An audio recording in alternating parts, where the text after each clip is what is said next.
Rhododendron Kallista. This is a lindleyii cross nuttalii hybrid, Australian hybrid actually. Beautiful perfume, white flowers with a yellow throat, golden throat. Amazing perfume exudes from this plant. It's wonderful foliage, it's really thick textured leaves with rich green veining, coppery brown peeling bark as the tree matures. This one's only just starting, but you can already get a sense of where it's going with the bark. Native to China and the Himalayas. Nuttalii.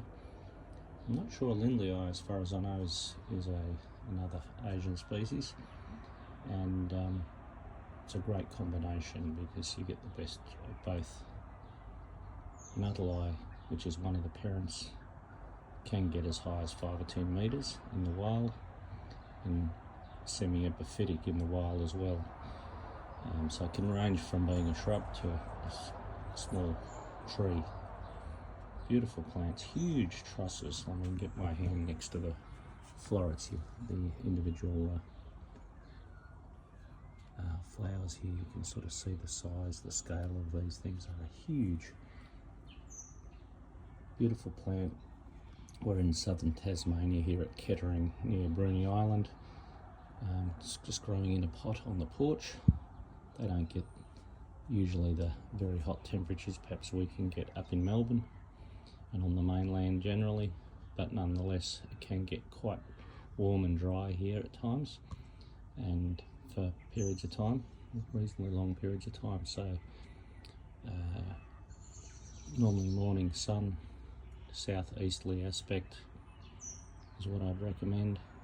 Equitable watering, so make sure you've, depending on the rainfall you've got, you're adding extra water to keep the plant hydrated throughout the year. It doesn't want to dry out in the warmer months, so keep the water up to it.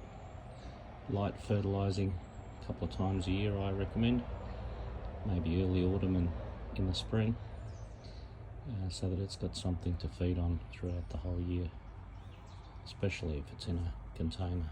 This is in a 30 centimetre pot, and you can see this is particularly well cared for plant by Ted and Joy down here in Kettering in their garden. These are experienced gardeners and nurserymen, so they know what they're doing, and they're rhododendron experts, but nonetheless, with reasonable care, you'll get good results with this plant. It's really a fine plant. I was reading people's assessments of it overseas in Europe and America and England, and the juries, Abby jury's write-up of this variety, they all speak highly of this variety because of its perfume, its bark, its foliage, and just the quality of its trusses, large trusses. So really quality plant. Australian hybrid, like I said, so that's always kind of cool. And I think we sometimes underestimate the value of perfume in plants, especially rhododendrons. I think that's one of the fine features of them. I mean, you can't knock this flower. I mean, it's 10 out of 10, but you add perfume on top of that and you've got an incredible plant, plus the brilliant veined foliage and the coppery brown peeling bark. So a lot of features to be talked about with this plant. When you travel in western China and Yunnan, where I did, up in the Goligong Mountains, and see hillsides of rhododendrons, there's just so many thousands of hectares of rhododendrons throughout China, and some of these higher altitude areas where they've got good rainfall and good soils, they're just extraordinary. Seeing these species rhododendrons in the wild, and this one is certainly a fine combination of two separate species, lindleyii and nuttalii.